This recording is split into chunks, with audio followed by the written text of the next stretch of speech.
Someone does want to know what your cats' names are, actually. That's a big topic on Twitter. Is that a big issue for you guys? You got 2 cats, I don't know. It's kind of like your kids.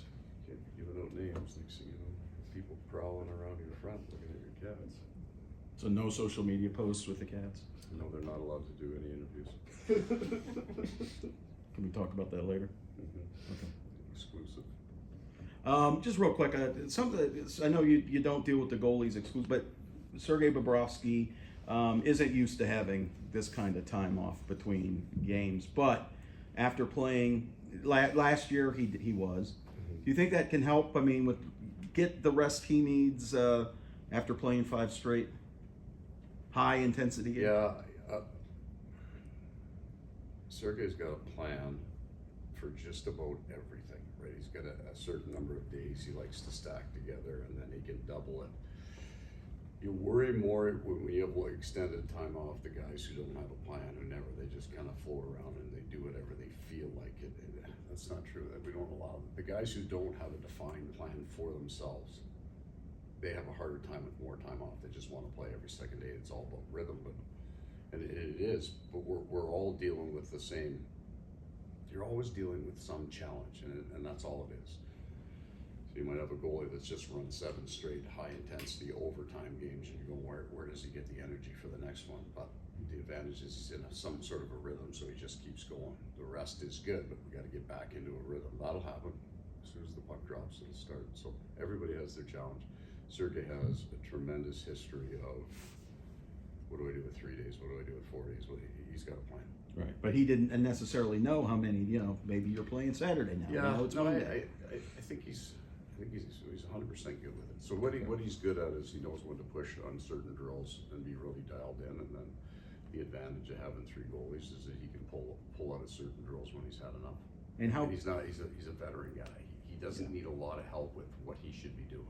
And how big was it for him to bounce back? He gave up some goals in Tampa in Game 4 and to come back Game 5 and really not give up anything. Yeah, I didn't think Sergei's game was any different than the rest of our teams in Game 4.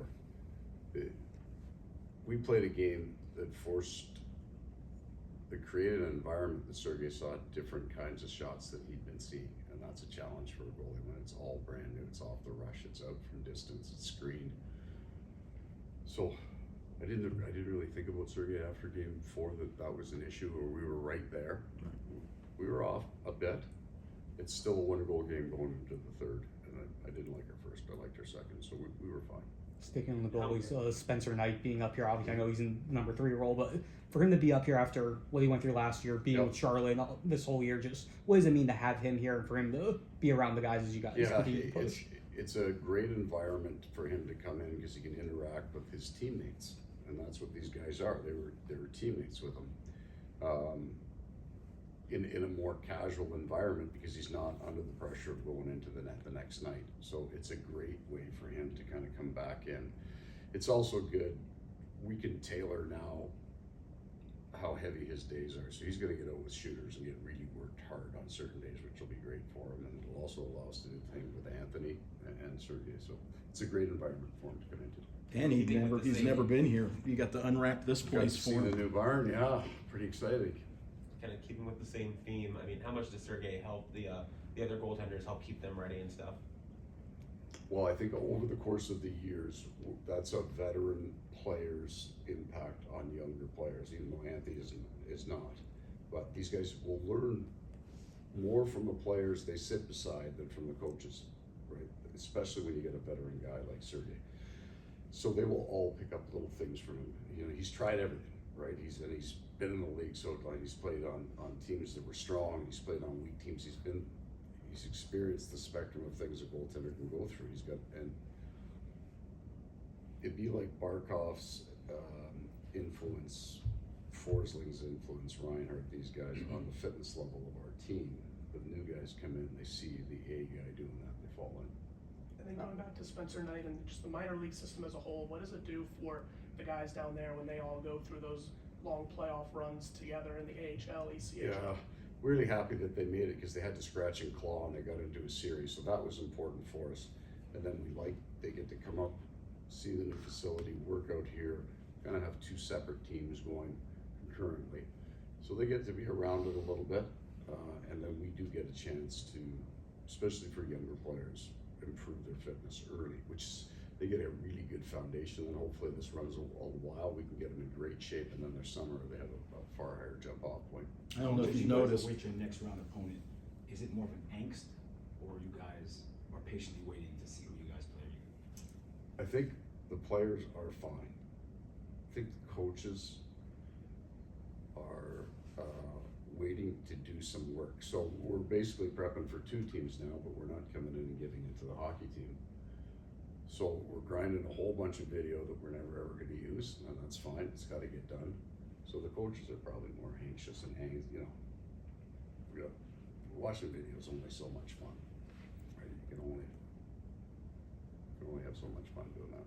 Need a game. Coaches need a game. Speaking of playoff runs, the Everblades, I don't know if you paid Yeah. any attention to them. Well, I listened to the last two games. Oh, I'm you saying did? this hell for sure, right? We're all over that. I talked to their coach last night. Yeah, I mean, That's a heck of a rally, right? To come Right. back and It is hard to do, right? Like it's incredibly difficult to do what they did, and they're going into Orlando next, so similar styles from the Tampa game. Yeah, so it'll be interesting for him. He's done a great. He's a very, very bright coach, and we had him at our training camp this year. But we stole a bunch of stuff from him. But we told him we were stealing it, so it's not like it was pure thievery. It was, hey, that's really good. You mind if we steal that from you? He was nice and said yes. If you'd said no, we would have had to wait until we left before we stole it. Just out of respect. He's a good coach. He's a smart man. How good is it for the state of Florida to not only have what you guys in the Lightning have, Yeah. but now all these back-to-back battles of Florida and the Right, East I know. Coast League? It's fantastic, right? Different city centers get to watch. My younger son drove over to Naples for the game 5, I guess it would have been. Like, people are getting connected, and the idea that rising tide raises all boats, that's true in hockey, right? The NHL clubs go at it, the East Coast League teams go at it, people can follow players. It's really good, and it's exciting hockey. And Tampa, back in the day, said that about Florida. But when Florida was, going through its 12 years without play, we need Florida to be better. That helps us. Helps everybody. It helps the East Coast League teams. It develops youth minor programs. The stronger Tampa and Florida are, eventually, there'll be more NHL players coming out of Florida. It happens all the time. They build the youth program. We've got this facility. Parents are going, man, this is a great sport. The kids see it on TV. Next thing you know, they're playing street hockey, and that's when it catches fire. Seems like the Everblades have a good youth program over there because I would think so. they had 4 guys on the World Junior team come out of it. There. It's been there a while. We used to, when I was, the gentleman that owned the Hartford Whalers / Carolina Hurricanes was the fellow that originally owned the Florida Everblades. So we'd have training camp down there every year, so we're pretty familiar with it. Florida's become a real strong hockey market. And last year, you guys and the Heat kind of had these Yeah. these dual runs to the finals and stuff. This year, the Heat get knocked out in the first round. So just what's it going to be like, or what do you think it's going to be like to kind of have just the whole spotlight on you guys? Well, I think we kind of traded back and forth, and it felt like that there were more people watching hockey last year because of the basketball, not in spite of it, because it kind of got woven together a little bit. That was a great story. I think it's going to be good. I mean, I think we've had full buildings. That we've been really fortunate this year, and the playoff crowds have been great, and we've won our home games. So I think we got to do our part, play our best hockey, give people a reason to tune in. But it's ripe to be a pretty exciting time. Coach, did Bennett skate off to the side, or was he still under the This weather? morning, yeah. Okay. Before we let you guys in, the cameras. Yes, he's getting this morning. Thanks, All right then, everyone. thank you very Thanks much. Thank you for your time.